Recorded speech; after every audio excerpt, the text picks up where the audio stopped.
Hello friends, good morning and welcome to my new blog. আর আজকের ব্লগটা কোনো স্পেশাল কিছু নয়। আজকে জাস্ট আমার মনে হলো যে একটা ডেইলি লাইফের ওপর একটা ব্লগ করব, তো সেইটাই করার চেষ্টা করছি।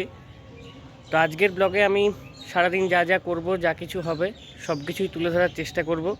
আশা করি ভালো লাগবে, তো দেখতে থাকো। তো এখন আমি পুরো রেডি হয়ে গেছি আর এখন আমি কোচিংয়ে যাব। তো চলো যাওয়া যাক।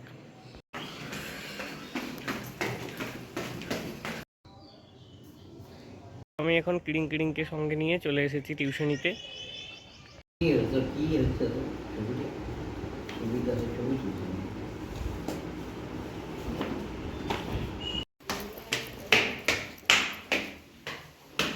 টিউশনি শেষ করে বাড়ি চলে এসেছি, এরপর রেডি হব কলেজের জন্যে। আজকে হঠাৎ করে কলেজটা ক্যান্সেল হয়ে গেল, তাই এখন বাড়িতেই আছি স্নান টান করে। এখন সকালের খাবার নিয়ে বসে পড়েছি আর তার সাথে টিভি।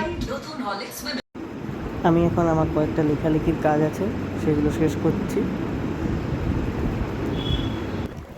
লেখালেখি শেষ করতে করতে অনেকটা দেরি হয়ে গিয়েছিল, তাই আর ব্লগিংটা কন্টিনিউ করা হয়নি। তো একবারে খাওয়া দাওয়া করে পেট পুজো কমপ্লিট করে এখন আমি চলে এসেছি ঘরে। আর এখন একটু স্পেশাল ভাত ঘুম দেবো, তাই ঘুম ঠান্ডা করছি। তো আমি এখন উঠে পড়েছি আর উঠে ঠান্ডা ঠান্ডা ঘরের তৈরি করা লস্যি খাচ্ছি। আমি এখন ছাদে চলে এসেছি। বিকেলবেলার এই সময়টা ছাদটা আমার খুব ভালো লাগে, গরমের দিনে বিশেষ করে। এখানে হাঁটাহাঁটিও করা যাবে, সবই, কোনো অসুবিধা নেই। তোমরাও কে কে বিকেলবেলা ছাদে ভ্রমণ করতে ভালোবাসো আমাকে জানাবে কমেন্টে। সারাদিন ধরে প্রচণ্ড দহনের পর অবশেষে সেই সূর্যি মামার বাড়ি যাওয়ার পালা। এতক্ষণ এসে বাড়ি যাচ্ছে।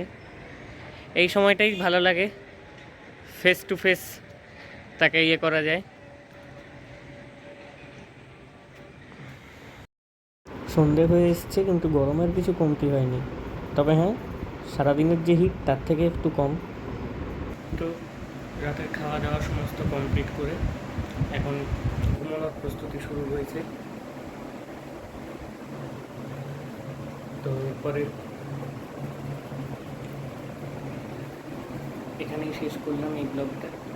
যদি ভালো লাগে তাহলে লাইক করো, শেয়ার করো আর কমেন্ট করে জানিও কেমন লাগলো।